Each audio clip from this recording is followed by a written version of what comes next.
গেটটা খোলা, দেখি দেখি তো ভিতরে কি হচ্ছে এদিকে। আরে বাপরে, ও জাকির, তুমি এখানে লুকিয়ে লুকিয়ে কি করছো? এখানে বিয়ের ক্যালেন্ডার প্রিন্ট করছি। বিয়ের ক্যালেন্ডার, ওকে ওকে।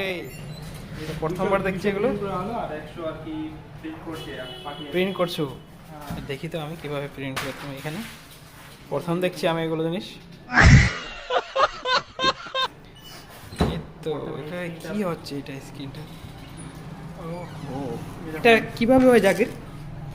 এটা দেখি তো। কি স্ক্রিনে এক্সপোজ করে তারপরে এটা প্রিন্ট করা হয়। ও কোয়ালিটি তো দারুণ আসছে এখানে। তোমার প্রেসের নাম ডিজিটাল প্রেস দাসপাড়া নাকি? হ্যাঁ, ঠিক আছে, এখানে নাম্বারও দেওয়া আছে তোমার, দেখছি তো। হ্যাঁ। দোকানটা হচ্ছে রাস্তার হাই স্কুল মোড়ে। আপনাদের যদি লাগে এরকম ক্যালেন্ডার দিয়ে তাহলে আপনারা পেয়ে যাবেন আমাদের কাছে একদম কম খরচে। চাইলে আমাদের কাছে আসতে পারেন।